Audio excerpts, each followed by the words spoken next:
Hello friends, welcome back to my YouTube channel.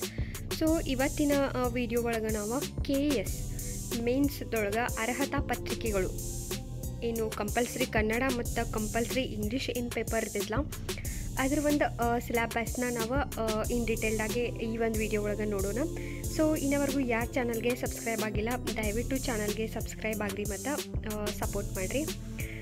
So prelims ಆದ ತಕ್ಷಣ mains ಇರ್ತದ. Mains before ಏನು 2 paper ಇರ್ತಾವಲ್ಲ, ಅರ್ಹತಾ ಪತ್ರಿಕೆ ಕನ್ನಡ ಮತ್ತು ಅರ್ಹತಾ ಪತ್ರಿಕೆ ಇಂಗ್ಲೀಷ್, ಈ 2 ಪೇಪರ್ದೊಂದು ಸಿಲೆಬಸ್ನ ಈ ವಿಡಿಯೋದಾಗ ನೋಡೋಣ. ಈ ಪತ್ರಿಕೆಯ ಗುರಿ ಅಭ್ಯರ್ಥಿಗಳು ಗಂಭೀರವಾದ ತಾರ್ಕಿಕ ಗದ್ಯವನ್ನು ಓದಲು ಮತ್ತು ಅರ್ಥ ಮಾಡಿಕೊಳ್ಳುವುದು ಮತ್ತು ತನ್ನ ವಿಚಾರಗಳನ್ನು ಕನ್ನಡದಲ್ಲಿ ಸ್ಪಷ್ಟವಾಗಿ ಮತ್ತು ಸರಿಯಾಗಿ ವ್ಯಕ್ತಪಡಿಸುವ ಪರೀಕ್ಷೆಯಾಗಿರುವುದು. ಪ್ರಶ್ನೆಗಳ ವಿಧಾನವು ಕೆಳಗಿನಂತೆ ಸ್ಥೂಲವಾಗಿರುತ್ತದೆ ಅಂತ ಕೊಟ್ಟಾರ. ಸೊ ಇದು ಕಂಪಲ್ಸರಿ ಕನ್ನಡದ ಏನೇನಿರ್ತದೆ ಸಿಲೆಬಸ್ ಒಳಗೆ ಏನು ಕೊಟ್ಟಾರ. ಸಾಮಾನ್ಯ ಕನ್ನಡ ಅಂತಂದ್ರೆ ವಿಷಯದ ಸಮಗ್ರ ಅರ್ಥೈಸುವಿಕೆ 25 ಅಂಕಗೆ ಇರ್ತದೆ.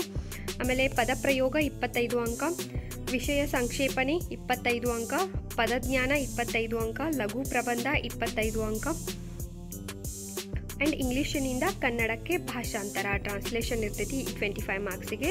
ಲಘು ಪ್ರಬಂಧ ಅಂದ್ರೆ ಸ್ಮಾಲ್ ಎಸ್ಸೆ.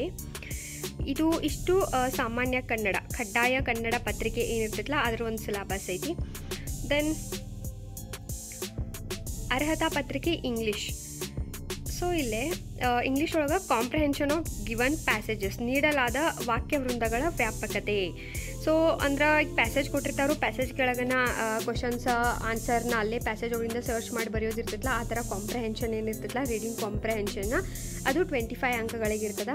ದೆನ್ ಪ್ರಿಸೆ ರೈಟಿಂಗ್ ಇರ್ತೈತಿ, ನಿಖರವಾದ ಬರವಣಿಗೆ. ಇದರ ಅರ್ಥ ಏನಂದ್ರೆ ಒಂದು ಟಾಪಿಕ್ ಕೊಟ್ಟಿರ್ತಾರೋ ಒಂದು ಎಸ್ಸೆ ಥರ ಸಣ್ಣದೊಂದು ಅದನ್ನು ಸಮರಿ ನೀವು ಬರಿಬೇಕು, ಅದಕ್ಕೆ ನಿಖರವಾದ ಬರವಣಿಗೆ ಪ್ರಿಸೆ ರೈಟಿಂಗ್ ಅಂತಾರು 25 ಮಾರ್ಕ್ಸ್. ಇನ್ನು ಯೂಸೇಜ್ ಪದಪ್ರಯೋಗ 25 ಮಾರ್ಕ್ಸ್. ವೊಕ್ಯಾಬಲರಿ ಶಬ್ದ ಸಂಗ್ರಹ 25 ಮಾರ್ಕ್ಸ್ಗಿರ್ತದ. ಇನ್ನು ಶಾರ್ಟ್ ಎಸ್ಸೆ ಲಘು ಪ್ರಬಂಧ 25 ಅಂಕಗಳಿಗಿರ್ತದ. ಕಮ್ಯುನಿಕೇಷನ್ ಸ್ಕಿಲ್ಸ್ ಮೇಲೆ 25 ಅಂಕಗಳಿರ್ತಾವೆ. ಇಲ್ಲಿ ಕನ್ನಡ ಒಳಗೆ ಹೆಂಗೈತೆ ಅಂದ್ರೆ ಇಂಗ್ಲೀಷ್ನಿಂದ ಕನ್ನಡಕ್ಕೆ ಭಾಷಾಂತರ ಇರ್ತೈತಿ, ಬಟ್ ಇಲ್ಲಿ ಇಂಗ್ಲೀಷ್ನಿಂದ ಕನ್ನಡಕ್ಕೆ ಭಾಷಾಂತರ ಇರಂಗಿಲ್ಲ. ಇಷ್ಟು ಡಿಫ್ರೆನ್ಸ್ 2 ಪೇಪರ್ದೊಂದು ಸಿಲೆಬಸ್ ಒಳಗೆ.